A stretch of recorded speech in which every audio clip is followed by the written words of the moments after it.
Election petition for settlement of dispute regarding elections. The election of any representatives can be challenged through a petition before the High Court, and the appeals against the decision of the High Court can go to the Supreme Court. The Constitution vests in the Parliament and the state legislature the power to make provisions with respect to election to the legislature. In December 1988, the Parliament amended the Representatives of People's Act 1951 to provide for the registration of political parties with the Election Commission. It has been laid down that it was essential for each political party to get itself registered with the Election Commission. The Election Commission. The Election Commission is an all India autonomous body, and the Constitution has incorporated several steps to keep from political or executive influences or interferences. The Chief Election Commissioner is appointed by the Presidents and hold office during the pleasure of the President. Generally, the election commissioners and the other members are appointed for a term of 6 years, which begins from the date of their appointment. This term can be extended by 1 year at a time. However, no person who has attained the age of 65 years can remain its member. The Chief Election Commissioner can be removed by the President only when a resolution charging him with proven misbehavior or incapacity is passed by each House of the Parliament with a majority of total membership and 2/3 majority of the members present and voting. Powers and functions of the Election Commission. The Constitution of India in its article 324, 328 enumerates the powers and functions of the Election Commission. These can be described as preparation of the electoral rolls for the election to the Parliament and all state legislature, including the local bodies.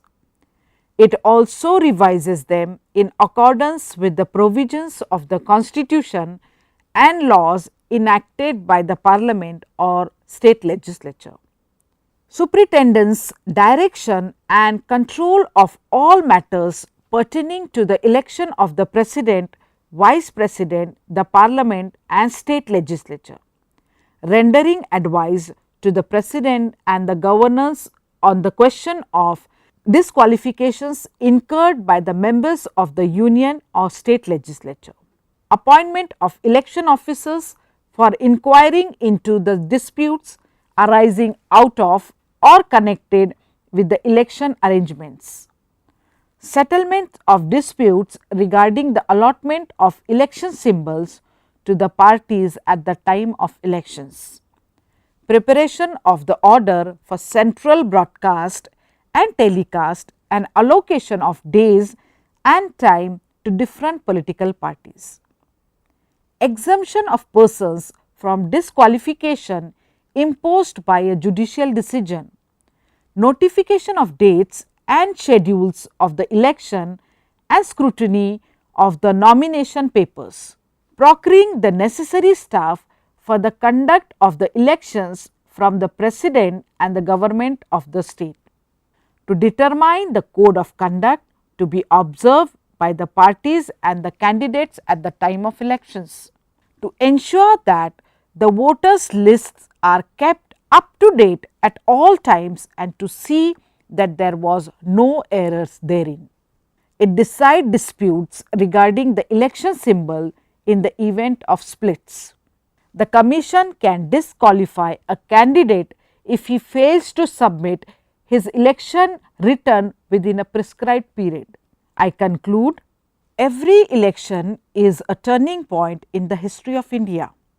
The very fact that as people, Indians renew their faith in the power of the vote through successive peaceful and fair polls is a testimony of their entrenched belief in the efficacy of the democratic system. This is the reason why, notwithstanding the huge expenditure involved in the exercise, an expenditure which a poor and developing country like India can ill afford. Elections are regarded not as a luxury, but an essential component of democracy. Thank you.